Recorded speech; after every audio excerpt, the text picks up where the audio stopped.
বিসমিল্লাহির রহমানির রহিম। সালামুন আলাইকুম। আমি Mostafa Kamal Qiyam Quranic message YouTube চ্যানেলের আজকের ভিডিও থেকে স্বাগত জানাচ্ছি, শুভেচ্ছা জানাচ্ছি। ভিডিওর প্রসঙ্গ আকিমুসসালাত। আল্লাহ যে বললেন সর্বাবস্থায় নামাজ প্রতিষ্ঠা করো, নামাজ কায়েম করো, এটার অর্থ কি, আল্লাহ কি বুঝিয়েছে? ইতিপূর্বে আমি ভিডিও দিয়েছি। আজকে এই ভাইয়ের প্রশ্নের উত্তরের জন্য কথা বলছি। আকিমুস সালাত, এই সালাত শব্দের অর্থ হলো নিরবিচ্ছিন্নভাবে কোরআনের হুকুম বিধান ছায়ার মতো অনুসরণ করা। সালাত শব্দের অর্থ হলো জিকির, শুধুমাত্র আল্লাহর জিকির করবেন, আল্লাহর বরত্ব ঘোষণা করবেন, দুনিয়াতে আর কারণ। সালাত শব্দের অর্থ হলো মোনাজাত, আপনার জীবনে যা কিছু চাওয়া, যা কিছু কামনা, সুখ দুঃখ, শান্তি, কল্যাণ, রহমত যা কিছু আছে সব আল্লাহর কাছে চাবেন, অন্য কারো কাছে না। ক্ষমার জন্য শুধু আল্লাহর কাছেই ক্ষমা চাইতে হবে, অন্য কারো কাছে না। এই যে প্রতিজ্ঞা, এটা হলো সালাত। আল্লাহ প্রতি ওয়াক্তে 2 রাকাত সালাতের নির্দেশনা দিয়েছেন। যদি কেউ বলেন যে কোরআনে সালাতের বিবরণ নেই, হাদিসে যেতে হবে, পথভ্রষ্ট হবেন। আল্লাহ কোরআনে সকল কিছু বর্ণনা করেছেন। সূরা আনামের 38 নম্বর আয়াত, কোনো কিছু বাদ দেয়নি। কোরআন পূর্ণাঙ্গ কিতাব। এবার আসুন, যে সালাত প্রতিষ্ঠা, সালাত কায়েম করা, এটার অর্থই নয় যে জোর করে পিটিয়ে মানুষকে সালাতের দিকে আনতে হবে। সালাত প্রতিষ্ঠা আল্লাহ আপনাকে বলেছেন। আপনি সালাতের জন্য দণ্ডায়মান হলেন, আল্লাহকে বললেন ইয়াকা নাবুদু ওয়া ইয়াকা নাস্তাইন, আমি তোমারই কাছে সাহায্য চাই, তোমারই ইবাদত করি। এই তোমারই ইবাদত মানে আল্লাহর নিয়ম পদ্ধতি ছায়ার মতো অনুসরণ করা। আল্লাহ কোরআনে যে হুকুম দিয়েছেন সেটাকে মানা, আর তোমারই কাছে সাহায্য চাই, অর্থাৎ তুমি ছাড়া কেউ নেই, দুনিয়াতে কারো কাছে সাহায্য চাইতে পারবেন না। পীর ফকির মাজার কারো কাছে না। এই যে প্রতিজ্ঞা, এটার নাম সালাত প্রতিষ্ঠা। অর্থাৎ আপনার জীবন হালাল রুজির জন্য ব্যবসা করবেন, চাকরি করবেন, যা কিছু করবেন, সুদ ঘুষ রাহাজানি খুন দর্শন এগুলি থেকে বিরত থেকে, অন্যের সম্পত্তি হরণ থেকে বিরত থেকে, অন্যের অধিকার হরণ থেকে বিরত থেকে জীবন প্রতিষ্ঠা করে সালাতের মাধ্যমে আল্লাহর সন্নিকটে যেতে হবে, সেজদার মাধ্যমে আল্লাহর সন্নিকটে যেতে হবে।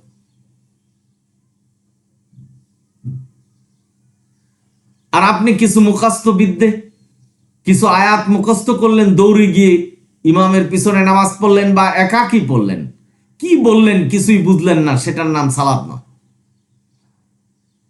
সালাত প্রতিষ্ঠা বা সালাত কায়েম নয়। সালাত কায়েম হলো আল্লাহর কাছে কি প্রতিজ্ঞা করলেন, আল্লাহর হুকুম বিধান আপনার ভিতরে জারি আছে কিনা, আল্লাহ কোরআন যে আমাদের কাছে পাঠিয়েছেন এটা যে সীমা, এটার মধ্যে আছেন কিনা, এবং আল্লাহ যে বিশ্বাসের কথা বলেছেন সেই বিশ্বাসের উপরে আপনি আছেন কিনা, পুঙ্খানু যাচাই করে জীবনকে কোরআন ভিত্তিক, কোরআন সীমার মধ্যে রেখে সালাত প্রতিষ্ঠা করতে হবে। অর্থাৎ আপনার ভিতরে কোরআনের হুকুম বিধান থাকতে হবে, আল্লাহ যা নিষেধ করেছেন সেটা থেকে বিরত থেকে, যেটা করতে বলেছেন সেটা করে জীবন প্রতিষ্ঠার নাম সালাত প্রতিষ্ঠা। লোক দেখানো, মুখস্থ বিদ্যা দিয়ে সালাত কায়েম করলে আপনার সেই সালাত জান্নাতের জন্য যথেষ্ট নয়। ভাই বোনরা, সুতরাং কোরআন ভিত্তিক সালাত এবং এই সালাতের অর্থ ভালোভাবে বুঝে জীবন প্রতিষ্ঠার নাম সালাত প্রতিষ্ঠা। অর্থাৎ আপনার ভিতরে আল্লাহর হুকুম বিধান জারি রাখা, কায়েম রাখার নাম সালাত। আপনি মসজিদে সালাত পড়বেন লোক দেখানো, বাহির হয়ে অসাধু ব্যবসা করবেন, মানুষের অত্যাচার করবেন, সুদ ঘুষ খাবেন, তাহলে দুটা গুনাহ হচ্ছে। একটা হলো আপনি আল্লাহর কাছে ইয়াকা নাবুদু ইয়াকা নাস্তাইন যে প্রতিজ্ঞা করে আসলেন সেটা ভঙ্গ করলেন, আর আরেকটা হলো আল্লাহর হুকুম বিধান মানলেন না। এই দুটো অপরাধের জন্য আল্লাহ পাকড়াও করবে, জাহান্নামে যেতে হবে। অনেকে বসে আছি আমরা যে আমরা তো আল্লাহর ইবাদত করছি, হজ যাকাত নামাজ রোজা যা কিছু আল্লাহ দিয়েছেন সবকিছুই তো করছি, তা আমরা তো জান্নাতে যাব। কিন্তু জীবনকে সেভাবে উপলব্ধি করেন নেই বা হিসাব করেন নেই যে আমি যে ইবাদত করছি সেটা কোরআন ভিত্তিক হচ্ছে কিনা। আল্লাহ যে বলছেন যে সালাত প্রতিষ্ঠা করো, সালাত কায়েম করো সর্ব অবস্থায়, সেটা আমি করছি কিনা।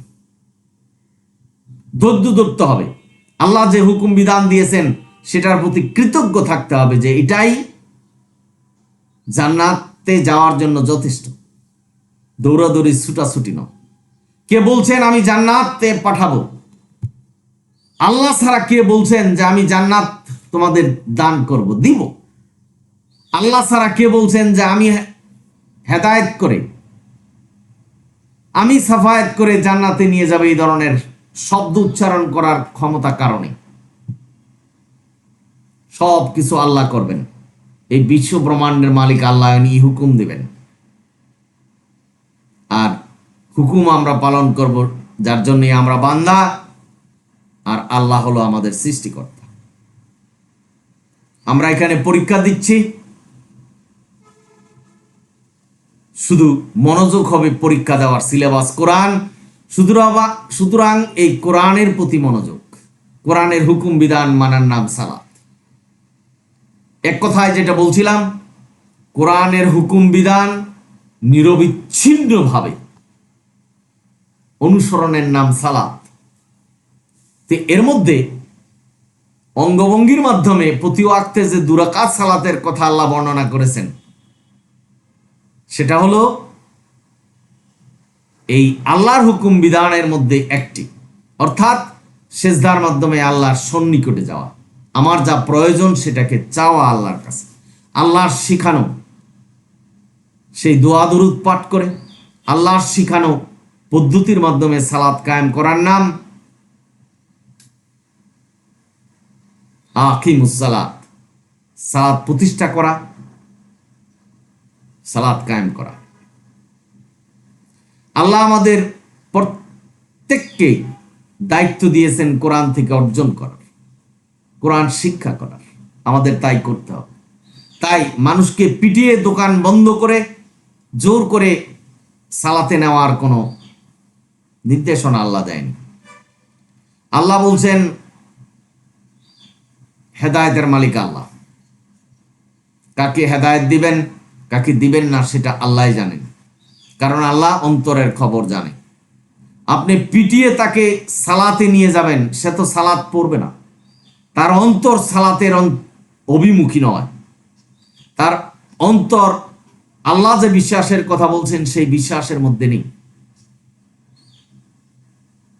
কৌশলে কোরআনের কথাগুলি মানুষের কাছে পৌঁছে দেওয়াই আমাদের দায়িত্ব। নবী রাসূলের দায়িত্ব তাই ছিলেন। ভাই বোনেরা, আপনারা যারা শুনছেন, আশা করি বুঝতে পেরেছেন যে আকিমুস সালাত শব্দের অর্থ কি।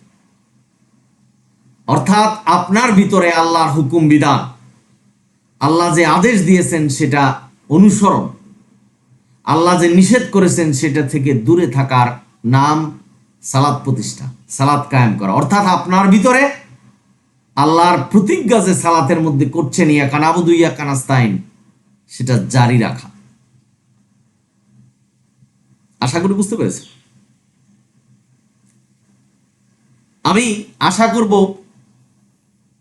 ভিডিওটি আপনাদের বন্ধু বান্ধব এবং যারা আছেন তাদের কাছে শেয়ার করবেন। অনেকেরই প্রশ্ন এরকম যে সালাত প্রতিষ্ঠা করা অর্থ তো আমি বুঝছি না। আবার অনেকে সালাত নামাজকে পার্থক্য করছে। যে সালাত এবং নামাজ এক নয়। এ ব্যাপারে আমি ভিডিও দিয়েছি। আপনারা সকলেই ভালো থাকুন, সুন্দর থাকুন, কোরআনের পথে থাকুন এবং শুধুমাত্র কোরআনের হুকুম বিধান মানুন। আলহামদুলিল্লাহ রাব্বিল আলামিন। আবারও সালাম জানাচ্ছি, সালামুন আলাইকুম।